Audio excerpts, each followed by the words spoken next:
Selamat bertemu kembali di video MA 1101 Matematika 1A. Kali ini kita akan mengkaji lebih dalam mengenai limit, yaitu definisi formalnya. Slide ini dibuat oleh berempat, yaitu Sofa Ahmad, Prebuda Zanu, Taufik Hakiki, dan saya sendiri Wono Setiabudi. Nah, definisi informal kita ingat kembali bahwa arti dari limit fx x menuju c itu adalah jika x-nya makin dekat ke c, maka fx-nya itu akan dekat dengan L. Nah, tapi apa makna dekat itu ya? Kalau orang astronomi 1 km itu dekat sekali. Orang sipil 1 km ya masih jauh ya. Nah, kita ingin nanti seberapa dekatnya itu sembarang dekat ya, berapapun yang kita inginkan bisa. Nah, ukuran kedekatan dulu. Dua buah titik dikatakan dekat jika jarak ya atau toleransi error pengukuran kedua titik cukup kecil ya. Jadi dengan menggunakan harga mutlak, karena kita bisa sebelah kiri sebelah kanan, kita akan membahasnya dalam berikut ini. Jadi kalau misalkan C itu suatu bilangan dan delta itu bilangan positif ya, membacanya delta ini, kumpulan semua titik X yang menghampiri C atau yang dekat dengan C dengan error ya, dengan kesalahan kurang dari delta dinyatakan oleh himpunan berikut ya. Jadi ini adalah semua X yang jaraknya terhadap titik C itu kurang dari delta. Jadi X-nya bisa lebih besar, bisa lebih kecil, oleh karena itu menggunakan harga mutlak. Nah, perhatikan bahwa tulisan itu punya arti jika bentuknya dapat ditulis tanpa harga mutlak seperti ini, dan kita juga bisa menulis dengan menambahkan delta AC, maka kita akan memperoleh bentuk ini ya. Jadi dengan demikian himpunan ini pada dasarnya adalah himpunan dari C minus delta sampai C plus delta ya. Semua X yang berada di sini perbedaannya dengan C itu kurang dari delta. Jadi kalau digambar, kalau itu C-nya begitu, maka ini C plus delta, ini C min delta ya, jadi sebesar delta, maka itulah seluruhnya. Nah, juga pada nilai fungsinya ya nanti, kalau L suatu bilangan dan epsilon itu positif, kumpulan semua titik yang menghampiri L dengan error kurang dari epsilon dinyatakan oleh himpunan seperti tadi sebetulnya ya. Ini Y terhadap L lebih kecil dari epsilon bacanya, yaitu semua fx yang jaraknya terhadap titik L itu kurang dari epsilon.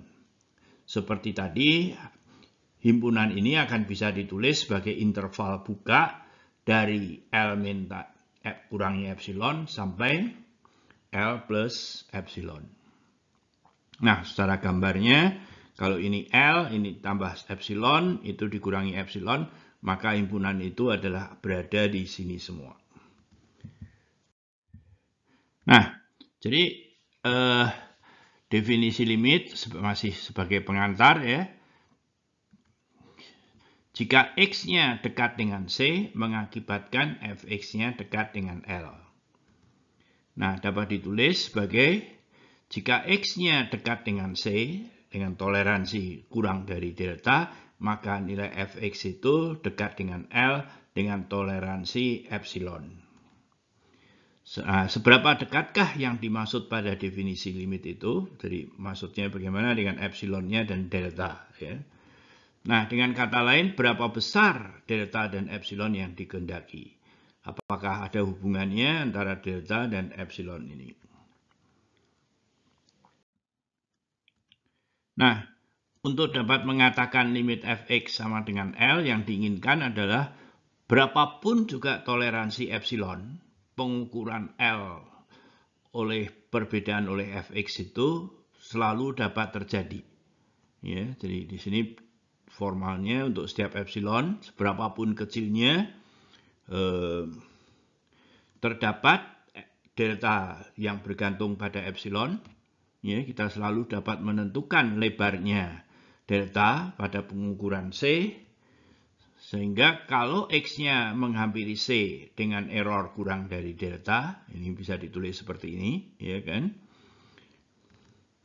Fx itu akan menghampiri L dengan error kurang dari epsilon, berlaku seperti ini. Ya, jadi kurang lebih definisinya akan punya bentuk seperti ini. Untuk setiap epsilon, seberapapun kecilnya, kita bisa memilih delta sehingga untuk semua X yang memenuhi ini, berlaku harganya begini.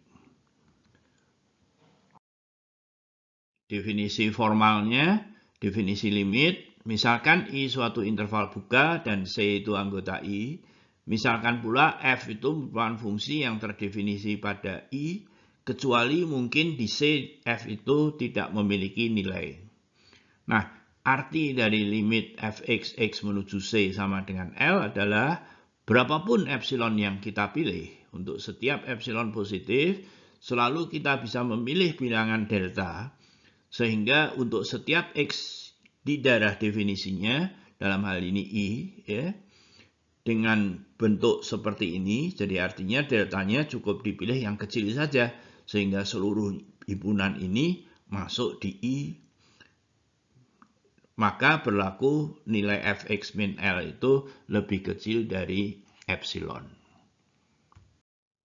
Nah, jadi definisinya, maaf ini epsilonnya kok, pindah ke sini, ya. Oke, sebelum slideshow ini sudah bagus, waktu slideshow berubah. Oke. Jadi ini fungsinya, katakanlah di C dia tidak punya nilai, tapi ini kurang lebih L begitu ya. Nah, kalau dilihat bahwa toleransinya adalah ini, ya, toleransinya epsilon tadi. Kemudian ini adalah lebarnya. Ya, jadi kita harus memilih delta, sehingga di daerah ini semua harus masuk ke dalam pita violet ini. Ya, kalau tidak dia di luar, jaraknya terhadap L lebih besar dari epsilon untuk titik-titik di sini. Nah, jadi deltanya berapa gitu. Kita lihat bahwa seluruhnya masuk ya. Jadi deltanya tidak boleh sampai di sini. Kalau di sini nanti keluar dia. Oke, dan mungkin di sini juga sudah tidak boleh ya, karena di sini. Jadi deltanya di sini masih punya pilihan. Perhatikan bahwa delta itu masih bisa dipilih yang lebih kecil ya. Lebih kecil juga masih boleh, tetap dia masuk. Oke, jadi ini adalah daerah di mana Fx itu masuk ke nilai L kurangi epsilon ditambah L plus epsilon. Ya, oke. Nah, sekali lagi, kalau itu adalah L min epsilon, L plus epsilon, lebih kecil lagi, deltanya, ini yang paling besar ya, sebab kalau lebih besar lagi dia akan keluar di sini. Ini juga akan lebih besar. Jadi perhatikan bahwa deltanya itu bergantung pada epsilon. Ya, jadi itu hal yang sama. Nah, sekarang kalau lebih diperkecil lagi, jadi kalau ini makin dekat ke sini, ya ininya harus lebih kecil lagi. Jadi kalau pitanya makin kecil, kurang lebih deltanya makin kecil. Nah, di situ dia menuju ke situ, ya. Oke. Nah, dalam membuktikan ini, kita perlu hati-hati di dalam memilih delta. Pemilihan delta terlalu besar dapat menyalahi definisi tadi. Kita sudah melihat ya pada gambar-gambar tadi. Nah, misalkan seperti ini. Kalau melengkung, ini L-nya, L plus epsilon di sini, L min epsilon di sini. Nah, di sini ada perbedaan ini, ya, yang delta 1 lebih besar dari delta 2. Yang mana kita pilih ini? Perhatikan bahwa dengan menggunakan harga mutlak, daerah yang dipilih itu simetris atau C itu menjadi pusatnya ya. Jadi Nah, delta 1 lebih besar dari delta 2, delta dipilih sehingga apapun X yang masuk di dalam interval C min delta, C plus delta harus berlaku seperti ini. Nah, kalau kita memilih delta 1, di sininya terlalu besar, keluar ini. Ya, nilainya lebih besar dari L plus epsilon, atau artinya nilai-nilai di sini terhadap L itu lebih besar dari epsilon. Nah, di situ itu kan ya, lebih besar dari L plus epsilon. Oke. Jadi kita harus memilihnya, deltanya harus yang lebih kecil. Jadi kalau delta dipilih lebih kecil, ini lebih sini masuk segini ini. Ya. Oke. Nah, ya, jadi di dalam membuktikan, sekarang kita akan bagaimana membuktikan secara formal. Untuk membuktikan limit fx menuju CL, dalam hal ini L-nya sendiri perlu diduga ya. Kita bisa mencoba dengan menggunakan tabel yang seperti pada video yang lalu. Langkah-langkah dalam pembuktian limit. Jadi kalau kita ingin membuktikan bahwa semua mahasiswa ITB mempunyai kartu tanda mahasiswa, di dalam uraian ini tidak kita pilih satu persatu, tapi tipikal apa yang kita lakukan ya. Jadi caranya adalah ambil satu mahasiswa sembarang, kita lakukan bla bla bla bla bla, yang lain serupa. Nah, ini juga ambil epsilon positif, kita tentukan delta, kita cari delta sehingga apa yang kita inginkan itu terjadi. Nah, karena epsilonnya sembarang, berarti bisa dilakukan untuk nilai-nilai apapun juga. Nah, seperti yang telah diurutkan sebelumnya, pemilihan delta itu bergantung pada epsilon, dan kalau sudah ketemu satu yang lebih kecil, lebih memenuhi pasti. Ya. Nah, kita ingin membuktikan bahwa limit mx plus n itu sama dengan mc plus n. Oke. Jadi caranya tadi ambil epsilon sembarang, kita akan menentukan delta sehingga untuk setiap x yang memenuhi ini akan mengakibatkan ini. Nah, perhatikan jika m-nya sama dengan 0, kalau m-nya 0, x-nya hilang, hasilnya menjadi 0. Nah, apapun epsilonnya selalu terjadi. Jadi, deltanya bisa dipilih berapa saja, karena ini selalu terjadi. Nah, sekarang kalau M-nya tidak sama dengan 0. Kalau M-nya tidak sama dengan 0, kita peroleh seperti itu. Mx-nya dikurangi itu. Nah, akibatnya kan begini.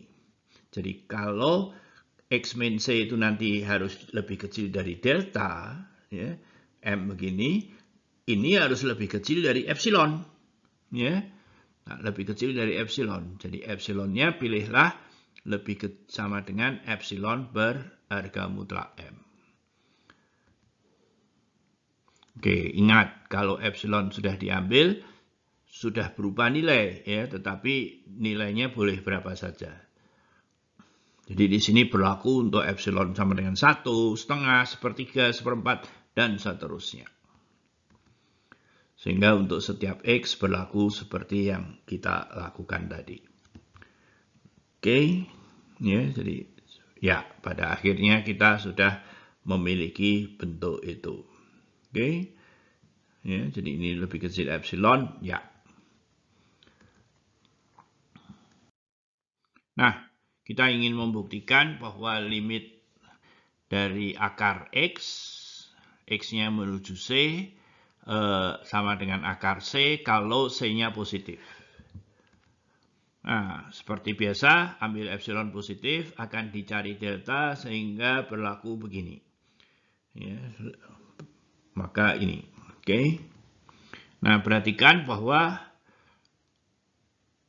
yang kita miliki ini, kita harus mengolah ini sehingga nanti berkaitan dengan ini. Ya. Nah, seperti dulu Pak Guru mengatakan, kalau ada bentuk akar, kalikan saja dengan konjugatnya, yaitu kalau ini minus, ini plus, ya, hasilnya lihat itu. Nah, jadi kita akan mendiamkan dia, tetapi akan menghilangkan ini sehingga tidak lagi ada akar X-nya. Jadi perhatikan, akar X itu selalu positif. Dengan demikian, kalau ditambah dengan akar C, tentu begini. Nah, karena akar C itu lebih kecil dari penjumlahan itu, maka kalau dibalik, yang kecil menjadi besar, yang besar menjadi kecil. Ya. Nah, dengan demikian, kita bisa mengganti yang bawah ini dengan 1 per akar C. Nah, kemudian X min C-nya itu delta. Di sini deltanya masih harus dicari, ya.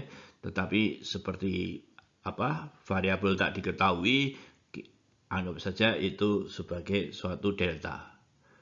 Nah, ini dibuat menjadi lebih kecil epsilon, maka yang diminta ini lebih kecil dari epsilon diperoleh. Ya, jadi kalau ini dibuat lebih kecil epsilon, maka delta per akar C itu harus lebih kecil epsilon. Dengan demikian, deltanya adalah epsilon akar C. Akibatnya, untuk setiap X yang lebih kecil dari delta, seperti tadi, delta plus akar C, dengan demikian ini akan lebih kecil dari epsilon. Jadi sudah yang diminta sudah kita buktikan. Nah, kuadrat, limit X kuadrat C kuadrat, X menuju C. Seperti tadi, ambil epsilon, akan dicari delta sehingga bentuknya begini. Ya.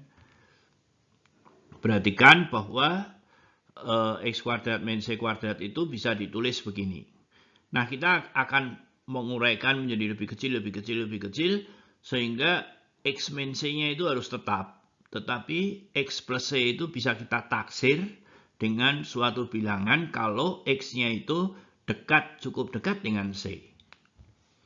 Ya. Nah, jadi kita akan mencari K, yang seperti tadi saya katakan, suatu bilangan, sehingga X plus C itu lebih kecil dari K kalau X-nya dekat dengan C. Ya. Nah, dalam hal ini untuk membatasi X yang dekat dengan C itu, kita batasi saja. X min C-nya itu lebih kecil dari 1. Jadi kalau begitu, berapa harga mutlak X plus C itu? Dalam hal ini bisa kita tulis begini, oleh karena itu menjadi X min C plus 2C. Tapi kita tadi sudah membatasi bahwa ini nilainya 1. Dengan demikian, harganya menjadi 1 plus harga mutlak 2C. Nah, ini K yang dimaksud itu. Artinya ketasamaannya menjadi seperti ini jika harga mutlak X min C itu lebih kecil 1. Ya. Nah, kemudian kita ingin membuat ini lebih kecil epsilon. Jadi yang kita buat lebih kecil epsilon yang ini. Kalau ini saja sudah lebih kecil dari epsilon, yang ini pasti. Ya, jadi lebih kecil epsilon, ini yang terjadi. Jadi deltanya harus dipilih epsilon per 1 per 2C. Ya, berarti akan tetapi sebelumnya kita juga sudah meninjau bahwa deltanya itu membatasi daerahnya 1. Ya, jadi perhatikan ini harus kita pilih yang kecil, ya, seperti tadi. Yang kecil di antara 2 ini. Untuk itu, jadi di sini ada 2 kandidat, ya, tadi. Oleh karena itu kita pilih deltanya itu 1 atau ini, tapi yang paling kecil. Oleh karena itu, kalau dia lebih kecil ini terjadi, kurang dari epsilon. Ya, akan mengakibatkan harga ini lebih kecil dari epsilon. Jadi kita sudah membuktikan yang diminta. Kita lanjut. Contoh limit yang tidak ada. Nah, ya untuk permulaan kalkulus kita tidak berkonsentrasi di situ, tapi mungkin ada bagusnya kita mengetahui ya. Seperti yang kita ketahui bahwa grafik fx sinus 1/x itu berosilasi di antara min 1 dan 1 ya. Kita akan melihat berapapun nilai L, sinus 1/x itu tidak akan sama dengan L. Jadi kita lihat bahwa mendekatinya itu katakanlah X yang nilainya di atas terus begini. Ya dia menuju ke 1. Ya. X-nya ada di bawah terus juga menuju 0 di sini akan min 1 ya. Jadi kalau L-nya 1 ya kita pilih yang ini. Loh, dia tidak akan ke 1. Kalau L-nya min 1 kita pilih yang ini. Dia tidak akan ke min 1. Ya, jadi seperti itu. Nah, jadi kalau kita pilih L-nya seperti itu, misalkan L min epsilon L plus epsilon, kemudian itu petanya, kalau kita zoom lagi, deltanya cukup besar begitu, nilainya ada yang di luar, ya selalu ada yang di luar. Oke, nilainya sampai di situ. Ya.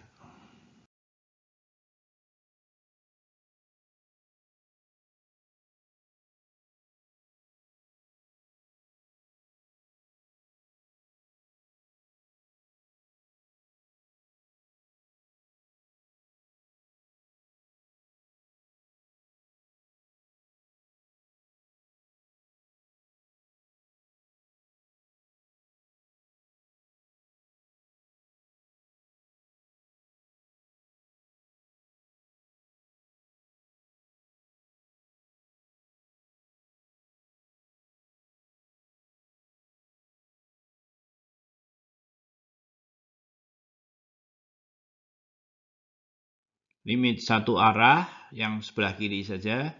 Jadi kalau C-nya itu ada di ujung kanan dari suatu interval, arti dari limit X menuju C dari arah negatif atau sebelah kiri atau lebih kecil dari C, dari Fx sama dengan L adalah seperti tadi untuk setiap epsilon berapapun juga akan terdapat delta positif. Sehingga untuk semua X yang berada di DF, perhatikan bahwa X-nya itu lebih kecil dari C.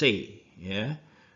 Ini tulisan X yang lebih kecil dari C, tetapi lebih jaraknya tidak berbeda jauh dari delta. Maka nilai Fx min L itu lebih kecil dari epsilon. Nah, saya ingatkan kembali eksistensi limit, nilai limit fungsi fx pada C dengan pengujian limit sepihak, yaitu kalau limit fx x menuju C sama dengan L itu ada, maka limit dari sebelah kecilnya ya, maupun dari sebelah kanannya ada dan harganya juga L juga. Sebaliknya, kalau dari yang kecil L, dari sebelah kanannya lebih besarnya juga L, maka limit di titik C itu ada, yaitu L. Nah, saya kira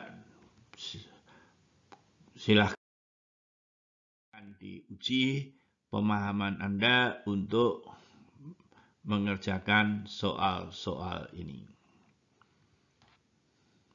Ya.